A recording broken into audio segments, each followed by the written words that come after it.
में हमारे आदरणीय कुलपति महोदय प्रोफेसर चंद्रशेखर जी, राजा महेंद्र प्रताप सिंह विश्वविद्यालय के कुलपति, आप मूलतः जौनपुर के रहने वाले हैं। BHU से आपने अपनी शिक्षा प्राप्त की है।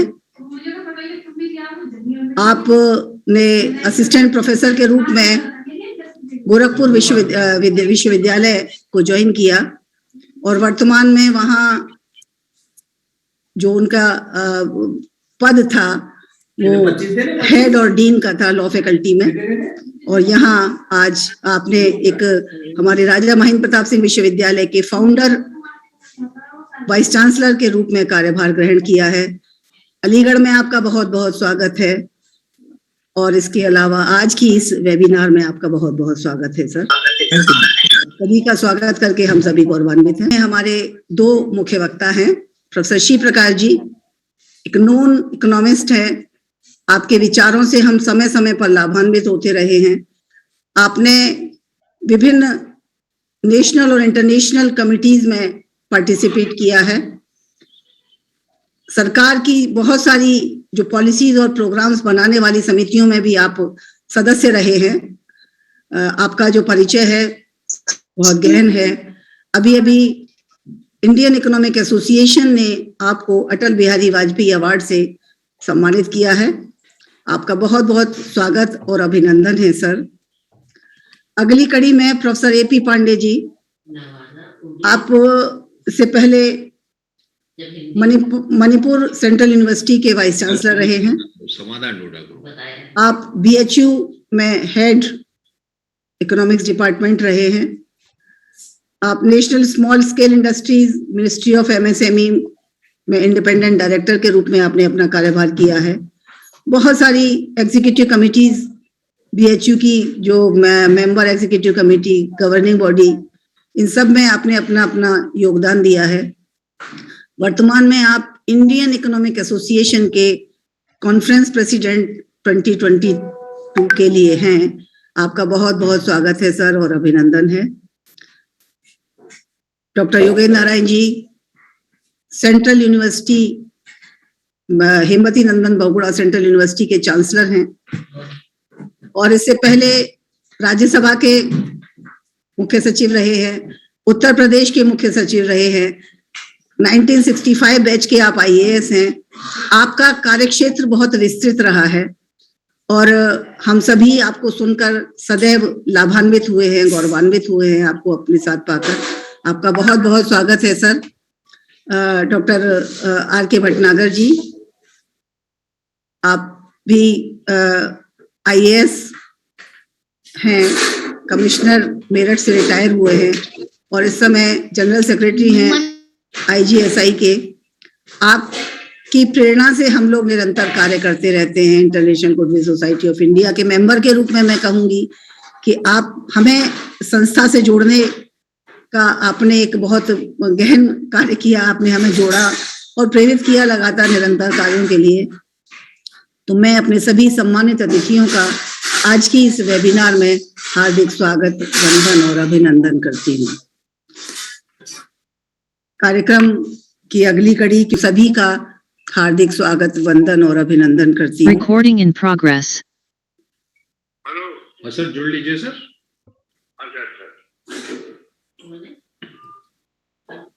मैं यहाँ देख रही हूँ अपनी लिस्ट में कि RD कॉलेज हाथरस के बहुत सारे हमारे साथी इस वेबिनार में जुड़े हुए हैं। इंडियन इकोनॉमिक एसोसिएशन के हमारे बहुत से साथी इस वेबिनार में जुड़े हुए हैं। सभी सक्रिय सदस्य के रूप में यहाँ निरंतर कार्यरत हैं और जुड़ते रहते हैं। तो आज इस गहन परिचर्चा के साथ सभी सहभागियों को शुभ संध्या। मैं हृदय से आभारी हूँ इस डिस्कशन, इस परिसंवाद के आयोजकों का कि मुझे आप सबके सम्मुख अपने विचार प्रस्तुत करने का एक अवसर प्रदान किया गया है। The topic relating to the coming budget is immensely important besides being topical. In my opinion, budget is an expression of intent and purpose of fiscal policy, which has to focus on solution of contemporary problems, welfare measures, and above all, the growth of the economy, which needs urgent attention. From this viewpoint, in my opinion, Recording stopped. the following parameters are important: investment, output, income and employment. And employment, investment, they occupy the center stage. So I will like to focus one by one on these important parameters. Besides, Recording in progress. Besides, the budget has to focus on fundamentals of the economy as well as the micro-level aberrations that have cropped into the society and the economy due to the COVID crisis. First of all, I would like to take up the issue of investment. I take you back to 2005-06 when the savings rate in India was 38% and only 0.05% was accounted by foreign investment. However, the objective is to move the Indian economy from 3 trillion to 5 trillion, and the capital requirement is hugely heavy. And there is urgent need of induction of new technology. First of all, let us consider whenever a new technology comes into the economy, it happens to be more capital intensive and highly labor displacing. So when we talk about investment, we have to keep this aspect of induction of new technology. In my opinion, the investment should be directly related to the induction of new and more advanced technology into the economy so that we can step by step get rid of obsolete technologies of the vintage heritage. So first of all, let us have a look at the savings rate has declined to nearly 28-29% in 2008. Speaker को highlight करिए, इंदू जी highlight है. And this is required to be stepped up to 40%. The second important aspect of the savings rate in India is that 80% of the savings come from the household sector. Public sector and institutional investors account only for 20% of the total savings and investment. Therefore, the first and foremost requirement of the budget is to initiate measures which promote savings and investment simultaneously. Institutional savers and public investment, both of them have to go hand in hand. For that, what is required? The interest rate has to be reduced drastically from 6% to near about 4%. And my studies show that so far as the household savings are concerned, they are interest neutral.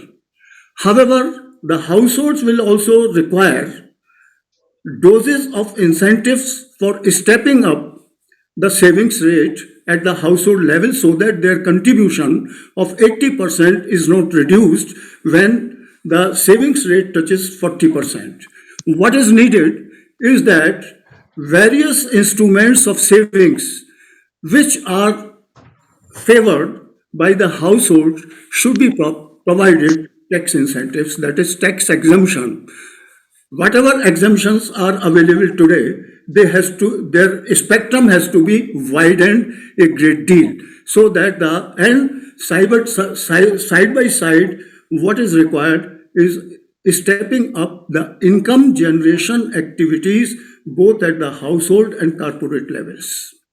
This can happen if and only if the production activities are revived, and once the production activities are revived, we will have a sort of solution for the adverse impact which aggregate supply function and aggregate demand functions have suffered during last couple of years. Let me come to this important aspect that the loss of jobs and consequent loss of incomes had affected the aggregate supply function on the one hand, and it has much more adversely affected the aggregate demand function. The simultaneous two issues are interrelated. So we need a solution for revival of the aggregate supply function, aggregate demand function. An important aspect which we have to look at is that employment. In 1991, 92% of employment was तुम क्या बताओगे? तुम्हारा थोड़ी ना letter issue हुआ या वो करेगा, है ना, थोड़ी ना उसको.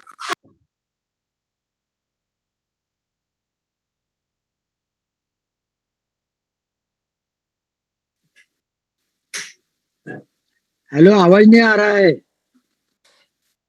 आवाज नहीं आ रही sir. So your mic has been muted. Sir आप अपना माइक अनम्यूट कर लीजिए, आपकी आवाज नहीं आ रही. कर लिया. इनको फोन कर दी सर. जी हाँ. Can I continue? Yes sir. Yes sir. Yes, sir. Yes, sir. Now you are audible. The 92% employment in the public sector has come down to 57-58% by 2007-8 during the worldwide economic slowdown. Now, additionally, what was happening that every Friday, hundreds of workers employed in private sector were given pink slips, that is losing employment.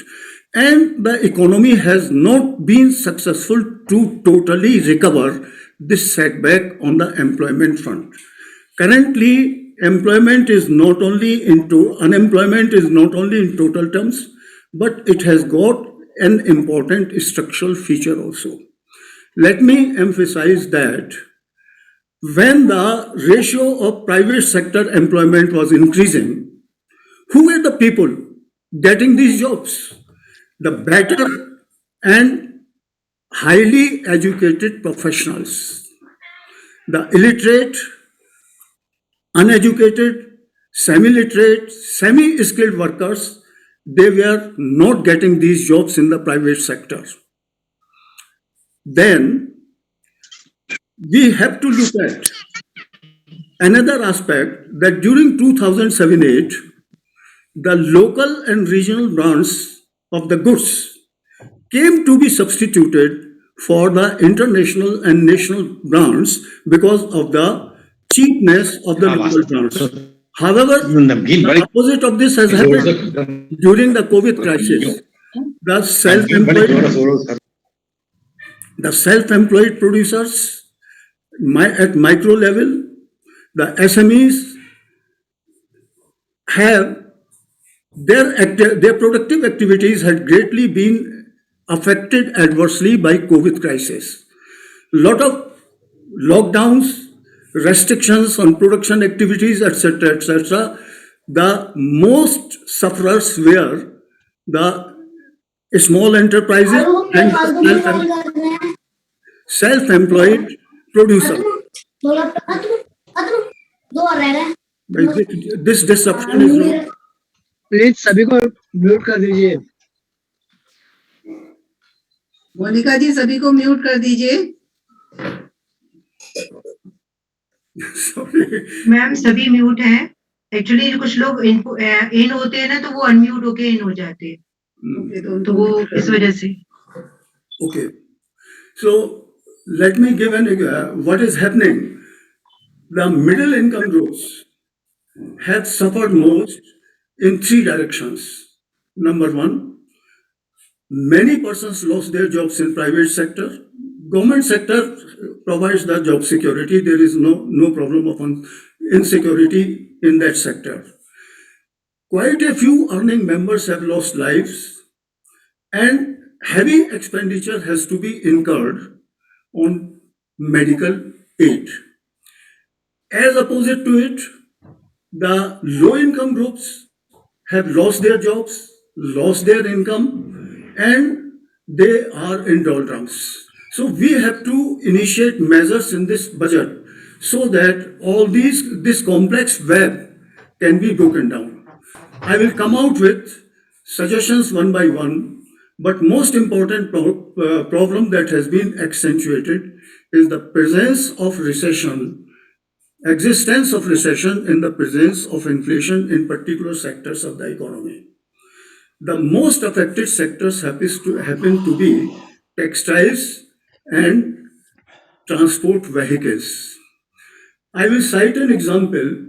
During my recent survey of the handloom producers of Varanasi, Professor A.P. Pandey will be quite familiar with that, we found that hundreds of looms were inactive and hundreds of weavers were not getting employment, getting orders because of the demand recession in the sector.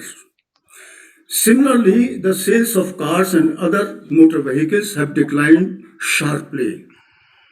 So, and both these sectors have been, textiles and the transport vehicle sectors have been among the leading sectors of Indian economy. We have to take corrective measures for the revival of these two sectors. Besides, we have to find out a solution that so far as the organized sectors are concerned, the corporates are concerned, they have been selling in an integrated all India market, whereas small producers were producing for the local market and the regional markets. So now GST has eliminated the tax differentials among the different states. So corporates are in a better situation. They have the widespread network, and the small enterprises and the self-employed producers have to face the competition from the organized sector. And this is a very serious problem which is affecting both income, employment, and growth. This tiny sector has also been substantially contributing to the growth of the economy. So what is required to be done? We will come one by one. First of all, I will like to suggest that there should be unemployment insurance for the manual workers and semi-skilled workers who are working in self-employment sectors and the tiny sectors. And 60 to 75% insurance premium may be given by the government, and the workers may be required to pay 30 to 25% of the premium on weekly or monthly basis. This would take care of the personal level hardships which the household, which the families face in case of loss of jobs. Another thing is that the booster has to be given. What sort of booster? The small entrepreneurs, individual entrepreneurs and SMEs, they find it difficult to access the banks. This accessibility has to be increased. Not only the accessibility is difficult, but also the interest rate which is being charged from such borrowers, they have to pay 15 to 18% interest, which makes the project economically quite a deal unviable. Besides, adequate loans are not given to such entrepreneurs. This situation, this problem has to be addressed in the budgetary proposals, in the budgetary measures by way of, say, exemption from the taxes.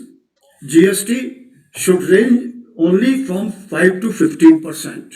This will provide a sort of incentive to all the producers, including the large producers, medium producers, and small producers.